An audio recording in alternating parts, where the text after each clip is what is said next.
মোহাব্বত। নবী বলেছেন কুন আলিমান আও মুতাআল্লিমান আও মুস্তামিআন আও মুহিব্বান ওয়ালা তাকুন খামিসান ফাতাহলিক। নবী বলেন আলেম হও, পারো নাই আলেমের ছাত্র হয়ে যাও, জান্নাতের রাস্তা খোলা আছে। পারো নাই আলেমের কথাগুলি শোনো, মনোযোগ দিয়ে শোনো। পারো নাই কমপক্ষে দিল থেকে আলেমকে মুহাব্বত করো।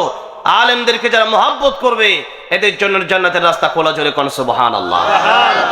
নবী বলেন লা তাকুন খামিসান, 5 নম্বরে যাও না, আলেমদেরকে ঘৃণা করবা না, কোরআনের মুফাসসিরদেরকে ঘৃণা করবা না। যারাই কোরআনের মুফাসসিরদেরকে ঘৃণা করবে, যারা আলেমদের সাথে দুশমনি করবে, এরাই যুগে যুগে ধ্বংস হয়ে যাবে। ঠিক না বেঠে? পূর্বের সময়ে ফ্যাসিস্ট, স্বৈরাচার, খুনি হাসিনা এমন জীবন করিও গঠন, মরিবে মরিলে হাসিবে তুমি, কাঁদিবে ভুবন, এমন জীবন গঠন করার জন্য বলা হয়েছে। আর আমাদের জীবন, এই ফ্যাসিস্ট এমন জীবন গঠন করেছে, তার মৃত্যু মানুষ এখন কামনা করে। ঠিক না বেঠে? তারে পারতাছে না ইন্ডিয়া থেকে তুইরাই না এখানে ফাঁসি দিতে, তাই তার মূর্তি বানাইয়া জাদুঘরের সামনে ফাঁসি দিছে এই হাসিনারে। ঠিক না বেঠে? এই সব হয়েছে আলেমদের সাথে দুশমনি রাখার কারণে। ঠিক না বেঠে? আলেমদের সাথে যারা দুশমনি রাখবে, আলেমদেরকে যারা ঘৃণা করবে, আলেমদেরকে যারা বাঁকা নজরে দেখবে, তাদের পরিণাম আগেও ভালো হয় নাই, সামনেও ভালো হবে না। আলেমদের সাথে দুশমনি রাখবেন না, আলেমদেরকে বাঁকা নজরে দেখবেন না। এই ফ্যাসিস্ট হাসিনা, আমার মনে হয় সে যেভাবেই হোক, চুরি কইরা বাটপারি কইরা দিনের পর রাতে নিয়ে যেভাবেই হোক, আমার মনে হয় সে যতদিন বেঁচে থাকতো ততদিন হয়তো সে ক্ষমতায় থাকতে পারতো যদি একটা কাজ না করতো, সেটা হচ্ছে আলেমদের সাথে দুশমনি না করলে। ঠিক না বেটে? তার পতন হওয়ার অন্যতম কারণ হচ্ছে আল্লামা সাঈদীর বদদোয়া। তার পতন হওয়ার অন্যতম একটা কারণ হচ্ছে কাদের মোল্লার বদদোয়া। তার পতন হওয়ার অন্যতম কারণ হচ্ছে আল্লামা জুনায়েদ বাবুনগরীর বদদোয়া। তার পতন হওয়ার অন্যতম কারণ হচ্ছে আল্লামা মামুনুল হকের বদদোয়া। এই হাসিনার অন্যতম পতনের কারণ হচ্ছে আল্লামা খালেদ সাইফুল আইয়ুবীর বদদোয়া। মুসলিম আলেমদের বদদোয়ার কারণে হাসিনা ধ্বংস হইতে বাধ্য হয়েছে। ঠিক না বেঠি? আল্লাহ ধ্বংস করে দিয়েছেন। এই জন্য আলেমদের সাথে যারা দুশমনি রাখবে, বাঁকা নজরে দেখবে, তারা ধ্বংস হয়ে যাবে। আমি আলেমদেরকে বলবো, যে সমস্ত আলেমরা এখন মুনাফিকি করেন, ভালো হয়ে যান, ঐক্যবদ্ধ হন, দিনের জন্য একমত হন। ঐক্যবদ্ধ যদি না হতে পারেন, এমন ফ্যাসিস্টের মায়ের আরো খাওয়া লাগবে। ঠিক না বেটে? ঐক্যবদ্ধ হন, দিনের জন্য ঐক্যবদ্ধ হন। ছোট্টখাটো বিষয় নিয়ে মারামারি করবেন না। আজকে এখানে আরেকটা মাহফিল হইতাছে, মাইকটা এদিকে ঘুরাই দিছে, কি দরকার ছিল যে এখানেও মাইক মাহফিল হচ্ছে, এটার মাইকের জন্য ওই দিকে দরকার নাই, থাকলে একটু ঘুরাই দেবেন। দরকার কি? যেহেতু মাহফিল হচ্ছে, একটা মাইকে দিয়ে ঘুরে না দিলে আমার ডিস্টার্ব হবে, প্রত্যেকটা আলোচকের ডিস্টার্ব হবে। তো যাই হোক, একটা তারিখ হয়ে গেলে আরেকজন জেনে নেওয়া দরকার এলাকাতে কোনো মাহফিল হচ্ছে কিনা। তো এই মাহফিলটার তারিখে মনে আগে করা হয়েছিল, অনেক লম্বা সময় ধরে এই প্রোগ্রামের কথা চলছে। শাকিল ভাই আমাকে বলছে, কিন্তু এর মাঝখানে কেন এই কাজ করা হলো? আর করলেও এদিকে মাইক কেন ঘুরে দেওয়া হলো? এগুলা হিংসা, অহংকার যাদের ভিতরে থাকবে, এগুলা শয়তানের খালাতো ভাই। এগুলা কার খালাতো ভাই? শয়তানের খালাতো ভাই। হিংসা করে আপনি মসজিদ বানাইছেন, হিংসা করে মাহফিল দিয়েছেন, এগুলা লাভ নাই। হিংসা করে আজকে মসজিদ বানায়, কিসে? তোদের এলাকায় একটা মসজিদ আমরা বানাই তারি না, আমরা একটা বানাবো। এই হিংসা করা অত মসজিদে মুসল্লি নাই, যেরকম ঠিক না বেঠিক? কিয়ামতুল আলামত, শেষ জামানায় মসজিদ হবে বড় বড়, মুসল্লি থাকবে খালি জুমার দিন আছে, আর 5 ওয়াক্তে নাই। ফজরের সময় তো এমন বহু মসজিদ আছে, আমি গাজীপুর দেখছি, এক মসজিদে ইমাম সাহেব নিজে ইমাম, নিজেই এই মুয়াজ্জিন, নিজেই মুসল্লি, আর কেউ নাই। তো ইমাম সাহেব কোথায়? এত আগে উঠটা খেতাম। কথাটা বুঝতে পারছেন? তো হিংসা করে যদি আপনি মসজিদ বানান, সেটা কি সওয়াব হবে না গুনাহ হবে? গুনাহই হবে। শয়তান কিন্তু অনেক বড় আলেম ছিল, শয়তানে কিন্তু নেক আমল কম করে নাই, কিন্তু হিংসা অহংকার শয়তানরে শেষ করে দিয়েছে। যেরকম ঠিক না বেঠিক? এই জন্য এই আচরণ আপনারা গ্রহণ করবেন না। আল্লাহ আমাদেরকে হেফাজত করেন। জয় বলেন আমিন। ফাল্লাহু খায়রুন হাফিযা ওয়া হুয়া আরহামুর রাহিমিন। আল্লাহ সুবহান মহিয়ান গরিয়ান রব্বুল ইজ্জত ওয়াল জালালের আলিশান দরবারে হৃদয়ের গভীর থেকে শুকরিয়া জ্ঞাপন করছি যে মহান রব্বুল ইজ্জত ওয়াল জালাল আমাদেরকে অত্যন্ত দয়া করে, মায়া করে, ভালোবেসে আজকের এই কোরআনের বাগানে, দ্বীনের বাগানে, জান্নাতি মজলিসে আমাদেরকে বসার আশার তৌফিক দান করেছেন। সেজন্য হৃদয়ের গভীর থেকে প্রাণ খুলে জবান ছেড়ে দিয়ে একেশ্বরে সমস্বরে সকলেই পড়ছি আলহামদুলিল্লাহ। গার্মেন্টস শ্রমিক ভাইয়েরা হালাল খায়, তারা হালাল খেয়ে মাহফিলটা করেছে। দুনিয়ায় সবচেয়ে কষ্ট যারা করে মধ্যে হচ্ছে গার্মেন্টস শ্রমিকরা। হালাল যারা খায় এদের দোয়া সবচেয়ে বেশি কবুল হয়। যারা কি খায়? হালাল খায়। আর যারা সুদ খায় বছরে 100 বার উমরা করলেও হজ করলেও এগুলো কবুল হবে। হারাম যারা খায় এদের দোয়া কবুল হয় না। আল্লাহ নবী নিজেও কাজ করেছেন, আল্লাহ নবীজি নিজেও বকরি চড়িয়েছেন। আম্মাজান খাদিজাতুল কুবরা রাদিয়াল্লাহু আনহার ব্যবসার দায়িত্বে আল্লাহ নবী কাজ করেছেন। তো সেই জন্য কাজ হচ্ছে রাসূলুল্লাহর সুন্নাহ। কাজ কি? জুড়ে বলেন, কাজ কি? রাসূলুল্লাহ সাল্লাল্লাহু আলাইহি ওয়াসাল্লামের সুন্নাহ। এই জন্য আমরা কাজ করে খাবো, তবু সুদ খাবো না। কাজ করে খাবো, ঘুষ খাবো না। কাজ করে খাবো, চুরি করবো না। কাজ করে খাবো, ডাকাতি করবো না। কারণ এই দূরে এসেছি মাত্র কিছুদিনের জন্য। হালাল খেয়ে ইবাদত করে যেতে হবে। হারামে কোনো আরাম নেই। হারাম খেলে ইবাদত কবুল হয় না। সুতরাং হারাম যারা খান এদেরই নামাজ, আপনি হারামও খাচ্ছেন আবার নামাজও যাচ্ছেন, তা আপনি কি বলছেন নামাজ যেতে? এই জন্য ইয়া আইয়ুহাল্লাযীনা আমানু উদখুলু ফিস সিলমি কাফা, আল্লাহ বলছেন হ্যাঁ ঈমানদারেরা তোমরা প্রবেশ করো ইসলামে পরিপূর্ণ। কাফা আয় তাম, আল্লাহ বলছেন তাম্মা পরিপূর্ণ। পরিপূর্ণ ইসলামে যদি প্রবেশ না করা হয়, মুনাফিকরা কিন্তু নামাজে থাকতো মাঝে মাঝে, কিন্তু ফজরে থাকতো না। মুনাফিকরা নামাজ পড়তো, কিন্তু যুদ্ধের ময়দানে যেতে বললে পরে কইতো যে আমার অসুখ হইছে, আমার বউর অসুখ হইছে, আমার এই সমস্যা সেই সমস্যা, এগুলা বইলা বইলা মুনাফিকরা দূরে চলে যেত। তার মানে যেদিকে সুবিধা ওইদিকে জিন্দাবাদ। এগুলো হইলো মুনাফিকের চরিত্র। এগুলো কার চরিত্র? মুনাফিকের চরিত্র। মুনাফিকের চরিত্রে আমরা যাব না। মুনাফিক কথায় কথায় মিথ্যা বলে, আমরা মিথ্যা বলবো। মুনাফিক ওয়াদার বরখেলাপ করে, আমরা ওয়াদা দিয়ে বরখেলাপ করব। মুনাফিক আমানতের খেয়ানত করে, আমরা আমানতের খেয়ানত করব।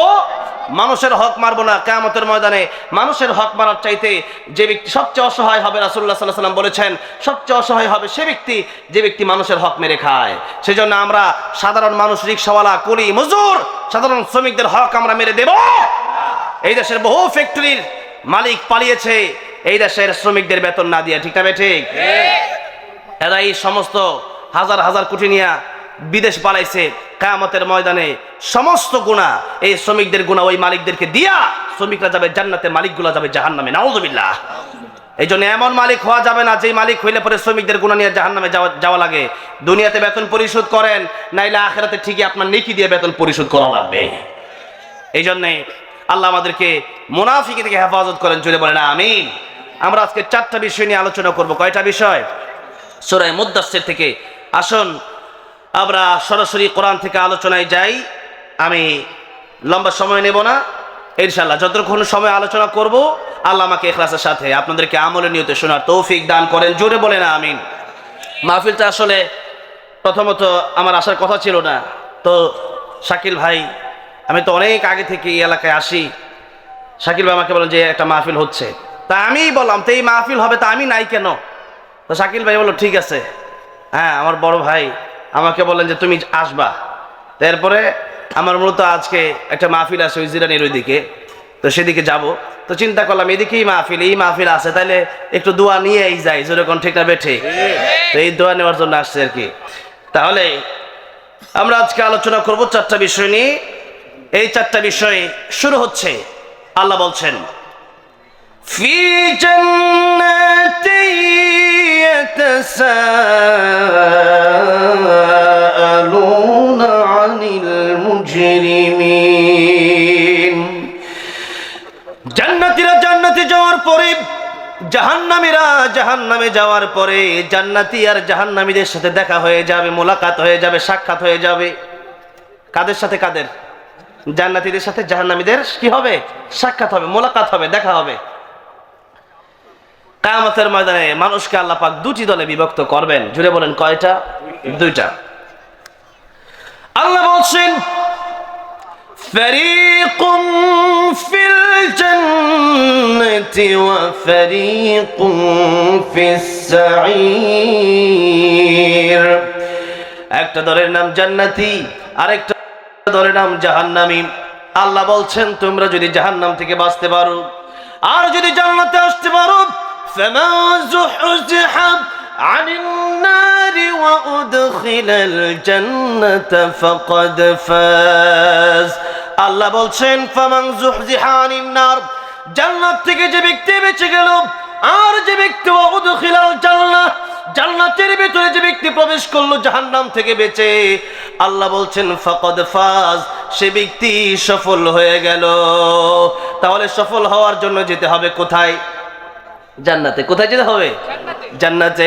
আর এই দুনিয়ার ব্যাপারে আল্লাহ বলছেন ওয়ামাল হায়াতুদ দুনিয়া ইল্লা মাতাউল গুরুর। আল্লাহ বলছেন দুনিয়াটা হচ্ছে ধোঁকা, দুনিয়াটা ধোঁকা ছাড়া কিছু না। এই যা কিছু আছে এগুলা নিয়ে কবরে যেতে পারবো না। 3 টুকরা কাফনের কাপড় আর নেকামল ছাড়া আমার আপনার কবরে কিচ্ছু যাবে না, ঠিক না বেঠে? সেজন্য জান্নাতে যদি আমরা যেতে পারি এটাই হবে আমাদের সফলতা। প্রকৃত সফল কাম হতে হলে আবার সূরাতুল আসর আল্লাহ পাক 4টা গুণ বর্ণনা করেছেন। জোরে বলেন কয়টা গুণ? আল্লাহ বলছেন ওয়াল আসরি ইন্নাল ইনসানা লাফি খুসর ইল্লাল্লাযীনা আমানু ওয়া আমিলুস সালিহাত ওয়া তাওয়াসাউ বিল হক ওয়া তাওয়াসাউ বিস সবর। আল্লাহ বলছেন, আল্লাহ সময়ের কসম কেটে সময়ের গুরুত্ব বোঝালেন। এরপর আল্লাহ বলেন পৃথিবীর সব মানুষ ক্ষতিগ্রস্ত, লাভবান কারা, সফল কাম কারা, সফলতার মানদণ্ডে কারা পৌঁছলো। আল্লাহ বলছেন 4 গুণ যাদের ভিতরে থাকবে। 1 নম্বরে যাদের ভিতরে ঈমান থাকবে, আমানতু বিল্লাহি ওয়া মালাইকাতিহি ওয়া কুতুবিহি ওয়া রুসুলিহি ওয়াল ইয়াউমিল আখিরি ওয়াল কদরি খাইরিহি ওয়া শাররিহি মিনাল্লাহি তাআলা ওয়াল বা'থি বাদাল মাউত। এটা হলো ঈমানে মুফাসসাল। আমরা পড়ছি না সবাই? পড়ছি। এই 7 কথা, মূলত 6 কথা যারা বিশ্বাস করবে এরা হলো ইমানদার। আর এরপরেও যদি কেউ আমাদেরকে কাফের বলে তাহলে সে নিজেই কাফের হয়ে যাবে। অনেকে কাফের গোডাউন খুলে বসে, অনেক হুজুররা খালে আনতে যে কাফের, হ্যাঁ কাফের। কিসের কাফের? তাই আমি 6 কথার কোন কথা মানি নাই। যেমন আমানতু বিল্লাহি, আমি আল্লাহর উপর ঈমান আনলাম। ওয়া মালাইকাতি, আমি ফেরেশতাদের উপর ঈমান আনলাম। ওয়া কুতুবিহি, কুতুবিহির মধ্যে এটা কিতাবের জমা হচ্ছে, বহুবচন হচ্ছে কুতুবুন। এই কুতুবিহি, এই সমস্ত আল্লাহ যত নাজিলকৃত গ্রন্থ আছে সমস্ত গ্রন্থের উপর ঈমান আনলাম। এখন এর ভিতরে সমস্ত গ্রন্থের ভিতরে কোরআন শরীফ শ্রেষ্ঠ কিতাব, শ্রেষ্ঠ গ্রন্থ। এই কোরআন শরীফের উপর আমাদের ঈমান আছে না নাই? এখন কেউ যদি বলে একটা আয়াত মানি না, ঈমান থাকবে? যেমন কাদিয়ানীরা বলেছে, আল্লাহ বলেছেন খাতামান নবিয়্যিন, আমার নবী শেষ নবী। কথাটা কার? জোরে বলেন কথাটা কার? আল্লাহর কথাকে যারা অস্বীকার করে ঈমান থাকে? ঈমান থাকে না। এতটুকু বিভিন্ন ভাবে আন্দোলন করে, বিভিন্ন ভাবে ওয়াজ মাহফিল করে, বিভিন্ন সেমিনার করে, বিভিন্ন বক্তৃতা অনুষ্ঠান করে, বিভিন্ন ভাবে লাইভ অনুষ্ঠান করে, এরপরে টকশো করে এদেরকে বোঝানোর দরকারটা কি? এক কথাই শেষ, যেই কাদিয়ানীরা, যেই কাদিয়ানীর কোরআনের আয়াত অস্বীকার করে এদের ঈমান এখানেই বরবাদ হয়ে যায়। এরা মুসলমান নামদারি হয়ে বাংলাদেশে থাকতে পারে না, এরা কাফের নামদারি হয়ে বাংলাদেশে থাকবে, ঠিক না বেঠে? তাহলে কুতুবিহি, আমরা সমস্ত কিতাবের উপর আমরা বিশ্বাস করলাম, আর কাদিয়ানীরা বিশ্বাস করে না, তাহলে ঘোষণা হচ্ছে কাদিয়ানীরা কাফের। বলেন কাফের, কাফের। হ্যাঁ, স্লোগান দিতে হবে, এই আওয়াজ তুলতে হবে, কাফের, কাফের। কাদিয়ানীরা কাফের। নবীর পরে নবী নাই, সংসদে আইন চাই। আমি কয়েকবার বলেছি ডক্টর ইউনূস সাহেব যতগুলো কাজ করছেন বেশি ভালো কাজ তো হইতেছে না। এরপরও একটা ভালো কাজ করে যান, সেটা হলো আপনি থাকা অবস্থায় কাদিয়ানীদেরকে কাফের ঘোষণা করে যান। শত শত বছর এই জাতি আপনার জন্য দোয়া করবে। শত শত বছর এই মুসলিম জাতি আপনাকে মনে রাখবে। একটা কাজ ভালো করে যান। এজন্য কাদিয়ানীদের সাথে আমাদের কোনো আপোষ নাই। হ্যাঁ, অন্যান্য সমস্ত কাফের, বেঈমান, মুশরিক, হিন্দু, বৌদ্ধ, খ্রিস্টান, ইহুদি, নাসারা সবাই এই দেশে থাকতে পারবে, তাতে কোনো বাধা নাই। তবে কথা হচ্ছে যে যেই ধর্ম পালন করে সেই ধর্মের নাম দিয়ে থাকতে হবে। কাদিয়ানীর মুসলিম ধর্মের নাম দিয়ে থাকবে আর আমার দেশের সাধারণ মুমিন মুসলমানদেরকে বিভ্রান্ত করবে। আমরা আলেমরা বেঁচে থাকতে, ইমানদাররা বেঁচে থাকতে কাদিয়ানীদের এই ষড়যন্ত্র বাংলাদেশে বাস্তবায়ন হতে দেব না, দেব না, দেব না। তাহলে কাদিয়ানীদের সাথে আমাদের কোনো আপোষ, যেমন আপোষ নাই। তাহলে আসেন ইমানদার, আল্লাহ বলছেন ইমানদার যদি হও, আল্লাহ নবী বলেন ইমানদার যারা হবে, এক রাওয়ায়াতে আসছে এই দুনিয়ার 10 দুনিয়া পরিমাণ, আর এক রাওয়ায়াতে আসছে এই দুনিয়ার চাইতে 10 গুণ বড় জান্নাত সবচেয়ে কম ইমান যার থাকবে আল্লাহ তারে দিবেন। তাহলে বলেন দুনিয়াতে যদি এমন কেউ থাকেন যে এই সাবার কিনতে পারেন বা ঢাকা, পুরো ঢাকাটা কিনতে পারেন, এমন ধনী যদি কেউ থাকেন, কি মনে করেন শান্তিতে ঘুমাইতে পারবেন? অথবা আপনার কাছে এমন একটা দামি সম্পদ আছে, যেই দামি সম্পদ আপনার পকেটে থাকার কারণে, এই দামি সম্পদ থাকলে আপনি পুরো ঢাকা কিনতে পারেন, কি বলেন আপনার পিছে সুর লাগবে কি লাগবে না? ডাকাত লাগবে কি লাগবে না? বিভিন্ন জায়গা থেকে বিভিন্ন লোক লাগিয়ে পড়বে আপনার পিছনে। কেন? যে এত দামি জিনিস যদি হাইজেক করতে পারি তবে তো ঢাকাটা কিনতে পারি। তাহলে যেই সম্পদ থাকলে ঢাকা কিনা যায়, ওই সম্পদ চুরি করার জন্য যদি চোর থাকে, ডাকাত থাকে, হাইজেকার থাকে, যে ঈমান দিয়ে দুনিয়ার চেয়ে বড়, দুনিয়ার চেয়ে 10 গুণ বড় জান্নাত পাওয়া যায়, সেই ঈমান চুরি করার জন্য বুঝি লোক নাই? আছে না নাই? শয়তান আছে, হিজবুত শয়তান আছে, হিজবুত শয়তান, হিজবুত তাওহীদ, এদের নাম হচ্ছে হিজবুত শয়তান। হিজবুত মানে দল, তাওহীদ আল্লাহর দল হতে পারে না। যাদের পর্দার ঠিক নাই, নামাজের ঠিক নাই, কোরআনের ঠিক নাই, গাঁজাখুর, বিড়িখুর, ইয়ামাখুর হয়ে গেছে, সেই দলের নেতা নাউযুবিল্লাহ, সেই হিজবুত শয়তান, এরা হচ্ছে শয়তানের দল। এই সমস্ত শয়তানের দল যেখানেই পাবেন সেখানেই সাইজ করে দিতে হবে। সেখানে কি করে দিতে হবে? সাইজ করে দিতে হবে। এদের জায়গা বাংলার জমিনে হবে না। বাংলার জমিন শুধু বাংলার জমিন নয়, পুরো পৃথিবী কার গোলামি করতে হবে? কার আইনে চলতে হবে? আল্লাহর আইনে। আল্লাহ বলছেন ইয়া মা'শারাল জিন্নি ওয়াল ইনসি ইন ইসতাতা'তুম আন তানফুযু মিন আকতারিস সামাওয়াতি ওয়াল আরদি ফানফুযু লা তানফুযুনা ইল্লা বিসুলতান। যারা পারেন সবাই আমার সাথে পড়েন ফাবিআই আলাই রাব্বিকুমা তুকাযযিবান। আল্লাহ বলছেন আমার জমিনে আমার গোলামি যদি ভালো না লাগে, হে পৃথিবীর জনেরা, হে পৃথিবীর মানুষেরা, আমার ইবাদত যদি ভালো না লাগে, আমার গোলামি যদি ভালো না লাগে, আমার আকাশ জমিন ছেড়ে তোমাদের সামর্থ্য থাকলে তোমরা বের হয়ে যাও। আল্লাহর আকাশ জমিন ছেড়ে বের হয়ে যাওয়ার মতো কোনো জায়গা কি আছে নাকি কারো? ইন্ডিয়া কার? আমেরিকা কার? লন্ডন কার? সবই আল্লাহর। যাওয়া কোথায়? আল্লাহ কয় লা তানফুযুনা ইল্লা বিসুলতান। আমার আকাশ জমিন ছাইরা যাওয়ার তোমাদের কোনো জায়গা। তাহলে কি করবা? ফিরে আসো আল্লাহর দিকে, ভালো হয়ে যাও।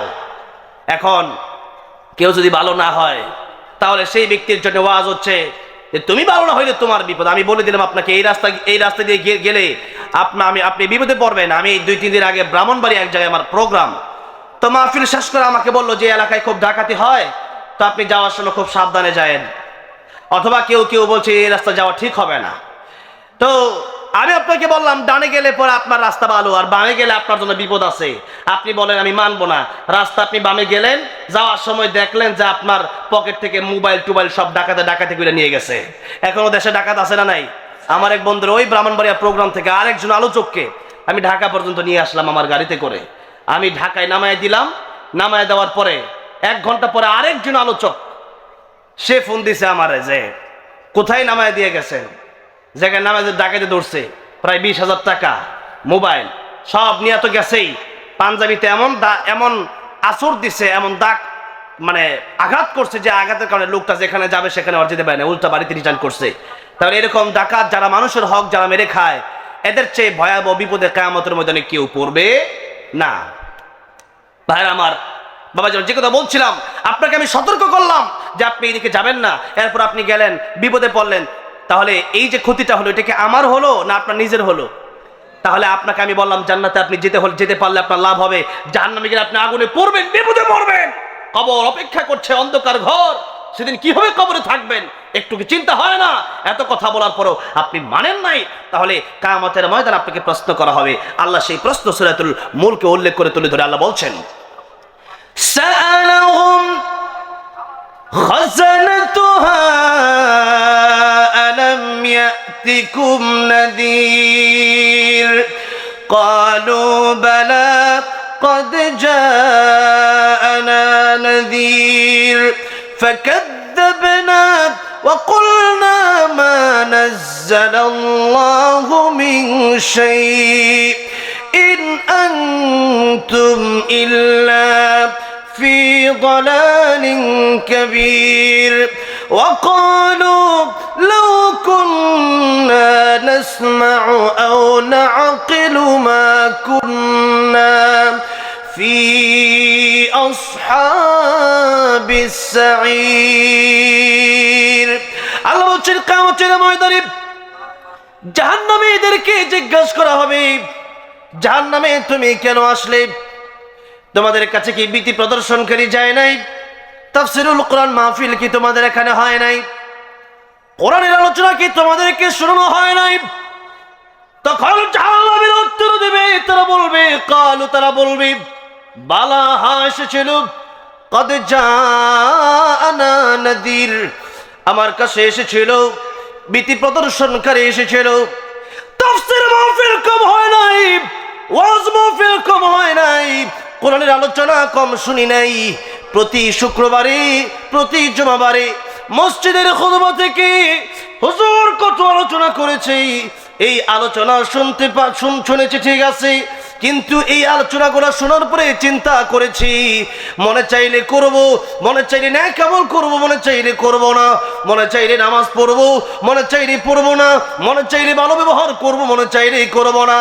আর শয়তান মানুষ পড়বে, ফাকাদ্দাবানা, অস্বীকার করেছিলাম, যার কারণে আজকে জাহান্নামে আসতে হলো।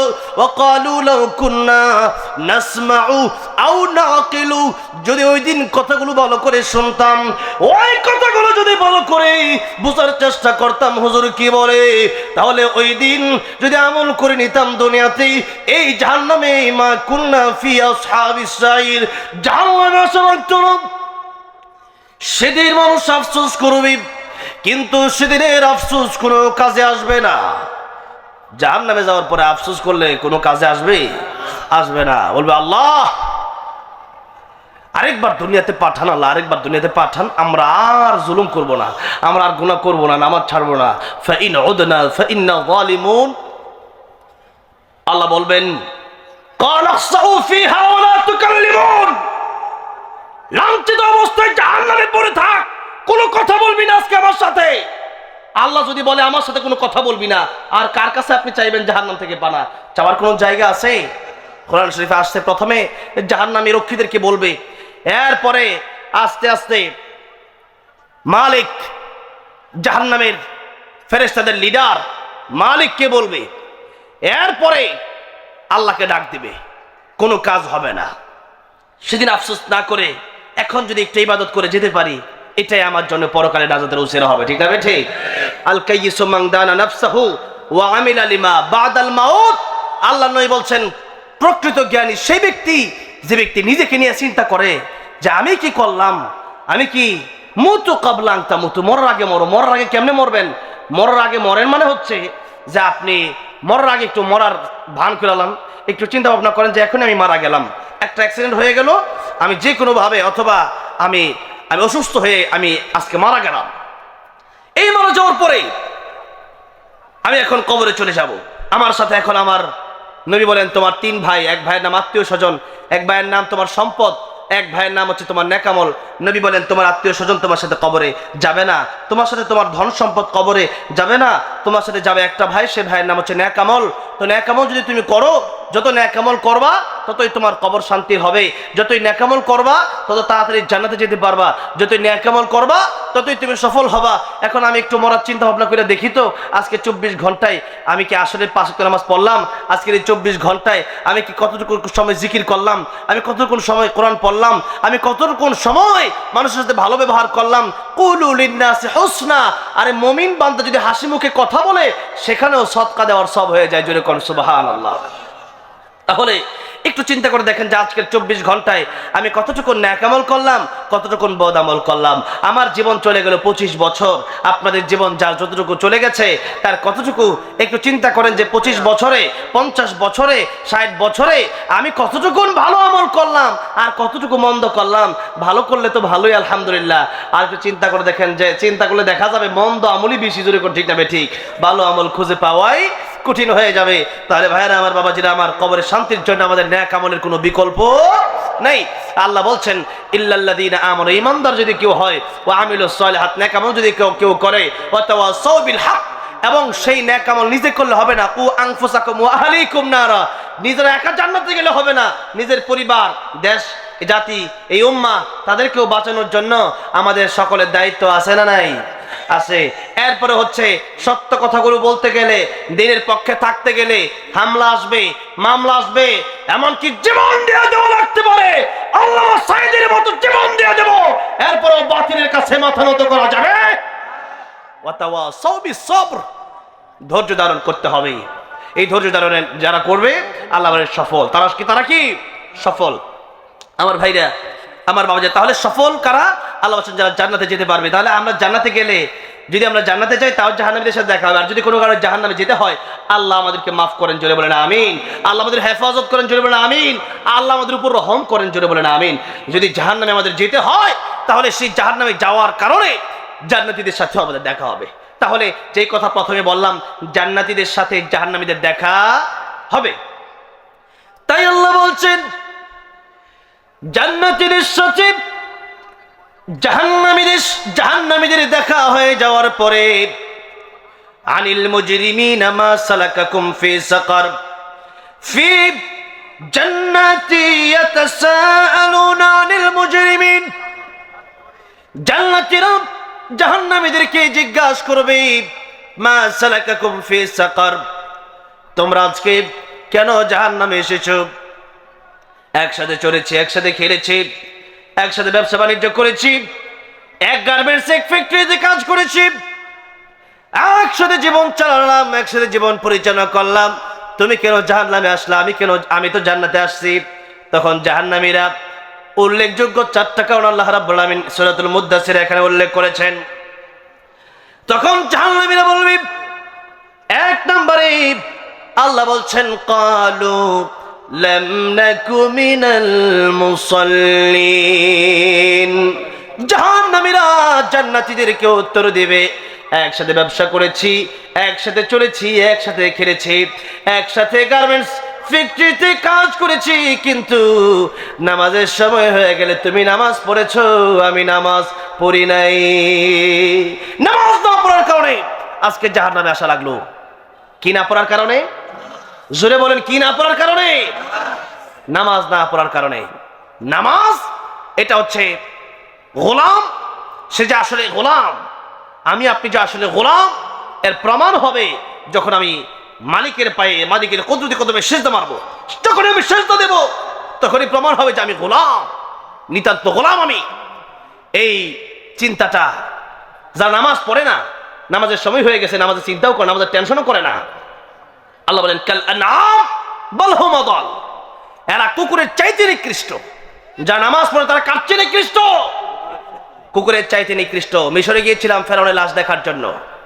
এই ফেরাউন তো দেখতে মানুষের মতোই দেখা যায়, আবু জাহেল তো দেখতে মানুষের মতোই দেখা যায়, আবু লাহাব দেখতে মানুষের মতো দেখা যায়, কিন্তু সূরত সুন্দর হলে লাভ নাই, সূরত দেখতে মানুষের মতো দেখা গেলে লাভ নাই, যতক্ষণ পর্যন্ত আল্লাহর গোলামি নিজেকে গোলাম মনে না করবে, যতক্ষণ তার ভিতরে অহংকার, হিংসা, আর তার ভিতরে যতক্ষণ পর্যন্ত শয়তানের এই গুমরাহি থাকবে, ততক্ষণ পর্যন্ত সে প্রকৃত মানুষ হতে পারে না। তাই আল্লাহ সূরা রহমানের 3টা আয়াত মাঝে মধ্যে তাফসীর আমি করে থাকি, সূরা রহমানের এই 3টা আয়াতের আল্লাহ 2 এবং 3 আল্লাহ বলছেন আল্লামাল কোরআন খালাকাল ইনসান, আমি আল্লাহ আগে কোরআন শেখালাম, পরে মানুষ বানালাম। আমরা দেখছি আমরা আগে জন্ম নিলাম, আগে পৃথিবীতে আসলাম, তো আল্লাহ কেন বললেন না খালাকাল ইনসানা আল্লামাল কোরআন? আল্লাহ বলছেন আল্লামাল কোরআন খালাকাল ইনসান, আগে কোরআন শিখাইলাম, পরে মানুষ বানাইলাম। তার মানে কোরআন শরীফের এই জ্ঞান এবং কোরআন অনুযায়ী যে ব্যক্তি আমল করে সে ব্যক্তি প্রকৃত মানুষ, আর যে ব্যক্তি কোরআন অনুযায়ী আমল করে না এবং কোরআন মানে না সে ব্যক্তি প্রকৃত মানুষ নয়, বরং কুকুরের চাইতে নিকৃষ্ট। ঠিক না বেঠে? তাহলে আমরা প্রকৃত মানুষ হতে চাই নাকি সুরতে মানুষ হতে চাই? প্রকৃত মানুষ হতে চাই কি চাই না? কোরআন মেনে নেওয়া লাগবে, কোরআন মেনে নেওয়া লাগবে। আমাদের দেশে মাঝে মধ্যে অনেকে প্রশ্ন করেন যে হুজুর কারটা মানবো? একজন তো মাযহাবী, একজন লামাযহাবী, একজন হানাফি, একজন শাফি, একজন মালিকি, একজন হাম্বলি, একজন সুন্নি, একজন ওয়াহাবি, একজন জামাতি, একজন কওমি, একজন আলিয়া। এই যে এই অবস্থা এক একজন এক একটা বর্ণনা করছেন, আমরা কারটা মানবো? মানবেন হচ্ছে তারাক্তু ফীকুম আমরাইন লান তাদিল্লু মা তামাসসাকতুম বিহিমা কিতাবাল্লাহি ওয়া সুন্নাত রাসূলিহি। এক নাম্বার আল্লাহর কোরআন, দুই নাম্বার রাসূলুল্লাহ সাল্লাল্লাহু আলাইহি ওয়াসাল্লামের সুন্নাহ। জোরে বলেন কয়টা জিনিস? এই কোরআন বিরোধী যদি কোনো পীর হয়, পীরকে মানি না। এই কোরআন বিরোধী যদি কোনো নেতা হয়, নেতাকে মানি না। লা তাআতা লি মাখলুকিন ফি মাসিয়াতিল খালিক। আল্লাহর বিরুদ্ধে যে এমন কথা বাবা মা বললেও শোনা যাবে না। আমাদের দেশে নামাজ না পড়ার কারণে মানুষ সবচেয়ে বেশি জাহান্নামে যাবে। লক্ষ্য করেন, আল্লাহ বলছেন কু আনফুসাকুম ওয়া আহলিকুম নারা। নিজে জাহান্নাম থেকে বাঁচাও, পরিবারকে জাহান্নাম থেকে বাঁচাও। নবী বলছেন ও আমার উম্মতেরা, সন্তানের বয়স যখন 7 বছর তখন তাকে নামাজের জন্য আদেশ দাও।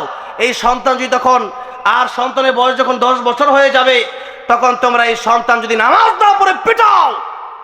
কেন পিটাবা? কারণ হচ্ছে যে ব্যক্তি নামাজ পড়ে না সে আল্লাহর চেনে না, যে আল্লাহর চেনে না বাপ মাও চেনে না। জোরে কোন ঠিক না বেঠিক? এই জন্য আগে আল্লাহকে